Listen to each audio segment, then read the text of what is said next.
ചില സമയങ്ങളിൽ phone ring ചെയ്യുന്നത് ആളെടുത്തില്ലെങ്കിലും ഒരു പ്രതീക്ഷ ബാക്കി വയ്ക്കും. അടുത്ത തവണ എടുക്കും, അപ്പോൾ വിവരമറിയാമല്ലോ എന്ന ആശയാണത്. ഒരു ഹലോ അല്ലെങ്കിൽ ഹായ് അപ്പുറത്ത് നിന്ന് കേൾക്കില്ല എന്ന് ഉറപ്പ് വരുന്നിടത്ത് പ്രതീക്ഷയുടെ തിരുനാളം കെട്ട് നിതാന്ത ദുഃഖത്തിന്റെ ഇരുട്ട് വരും.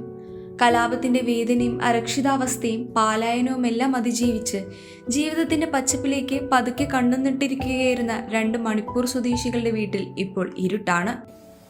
She was very young when she joined, so I think she is only 21 years old right now. So the whole family is under tears and stress. Yes.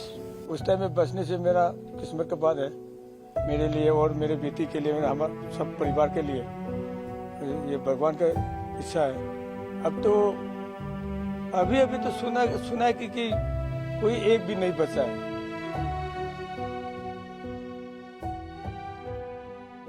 അവർ 2 കൂട്ടരും കലാപത്തിന്റെ 2 അറ്റങ്ങളിൽ നിന്നവരായിരുന്നു. ഒരു കൂട്ടർ മെയ്തേ വിഭാഗത്തിൽപ്പെട്ടവർ, മറുവശത്ത് കൂഗി വിഭാഗക്കാർ.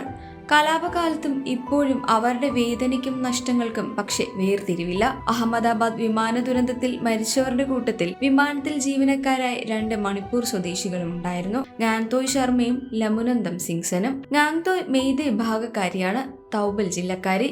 ലമുനന്തം കൂഗി വിഭാഗത്തിൽപ്പെടുന്ന തൗഡോ വർഗക്കാരിയും.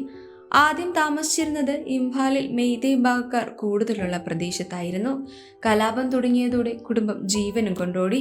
കൂഗി വിഭാഗക്കാർക്ക് മുൻതൂക്കമുള്ള കാങ്പോക്കെ ജില്ലയിൽ ഒരു വാടക വീട്ടിൽ അവരെത്തിയത് 2023 മെയ് മാസമാണ്. അന്നു മുതൽ ഇന്ന് വരെ കലാപം എന്ന് തീരുമെന്ന് കാത്ത് സ്വന്തം വീട്ടിൽ എന്ന് പോകാമെന്ന് ആലോചിച്ച് അവൾ ഇരിക്കുകയായിരുന്നു. വിമാനം എടുക്കാൻ പോവുകയാണ്. ഇനി കുറച്ചു നേരത്തേക്ക് വിളിച്ചാൽ കിട്ടില്ല. ലണ്ടനിലെത്തിയിട്ട് താൻ വിളിക്കാം.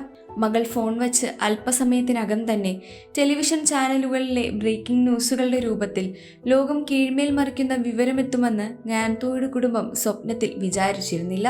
പക്ഷെ അത് സംഭവിച്ചു. കാത്തിരുന്ന ആ വിളി ഇനി എത്തില്ല എന്ന ഞെട്ടൽ.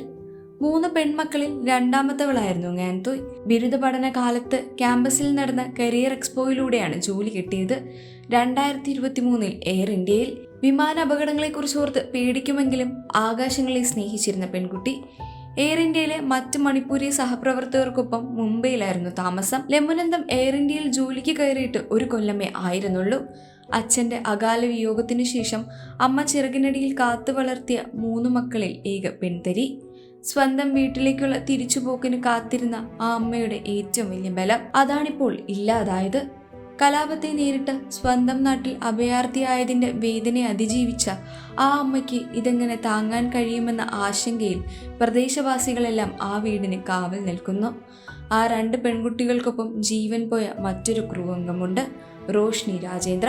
ആകാശങ്ങളുടെ നീലിമയായിരുന്നു എല്ലാ കാലത്തും അവളുടെ സ്വപ്നങ്ങൾക്ക്.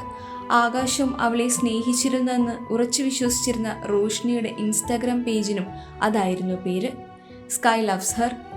1,00,000-ലേറെ വരുന്ന ഫോളോവേഴ്സിനായി റോഷ്നി സ്ഥിരമായ യാത്രക്കിടയിൽ നിന്നുള്ള ഫോട്ടോകൾ പോസ്റ്റ് ചെയ്യുമായിരുന്നു. ഒടുവിൽ സ്വന്തം ഇഷ്ടത്തിന്റെ ചിറകിലേറി അവളുടെ അവസാന യാത്രയും. റോഷ്നിയെപ്പോലെ ഫ്ലൈറ്റ് അറ്റൻഡായിരുന്ന മൈഥിലിയുടെ സ്വപ്നം അതായിരുന്നു, ആകാശത്ത് പറന്ന് നടക്കുന്ന ജോലി.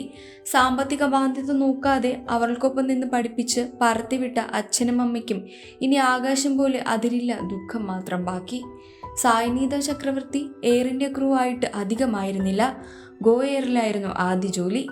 പിങ്കി എന്ന ഓമനപ്പേരുള്ള സായ്നീത ക്രൂവിലെ പിള്ളേരുടെ പ്രിയപ്പെട്ട ചേച്ചിയും കൂട്ടുകാരിയുമായിരുന്നു.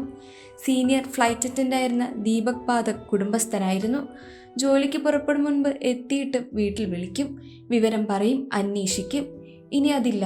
ആ വിമാനത്തിലെ ജീവനക്കാരുടെ ടീമിന്റെ ക്യാപ്റ്റൻ തന്നെയായിരുന്നു ഏറ്റവും പ്രായമുള്ള ആളും. മുഖ്യ വൈമാനികനായിരുന്ന ക്യാപ്റ്റൻ സുമീത് സഫർവാൾ വിരമിക്കാൻ മാസങ്ങളെ ബാക്കിയുണ്ടായിരുന്നുള്ളൂ. DGCയിൽ ജോലി ചെയ്തിരുന്ന അച്ഛൻ്റെ ഒപ്പം ഇനി ഫുൾ ടൈം ഇരിക്കാമല്ലോ എന്ന വാക്ക് കൊടുത്തിരുന്ന നല്ലവനായ മകൻ. സഹോദരിയുടെ 2 മക്കൾക്കും പൈലറ്റാകാൻ ഊർജിതമായതും സുമീത്. 8200 മണിക്കൂർ വിമാനം പറത്തിയ പരിചയ സമ്പത്തിനപ്പുറമുള്ള കാരണത്താൽ സുമീത് ഇനി കുടുംബത്തിനാകെ നല്ല ഓർമ്മ. 1200 മണിക്കൂർ വിമാനം പറത്തിയ ക്ലൈവ് കുന്തറും അതെ. മേയുടെ സന്ദേശം അയച്ചതിനപ്പുറം ഒന്നും ചെയ്യാൻ കഴിയാതെ ക്ലൈവും എരിഞ്ഞടങ്ങി. കുടുംബത്തിന് തീരാ നോവായി. ഇന്ത്യയുടെ ചരിത്രത്തിലെ ഏറ്റവും വലിയ 2ാമത്തെ വിമാന ദുരന്തത്തിൽ നാടാകെ കേഴുമ്പോൾ ഇവരെല്ലാവരും എയർ ഇന്ത്യയുടെ സ്വകാര്യ ദുഃഖമായി അവശേഷിക്കുന്നു. Subscribe to One India and never miss an update.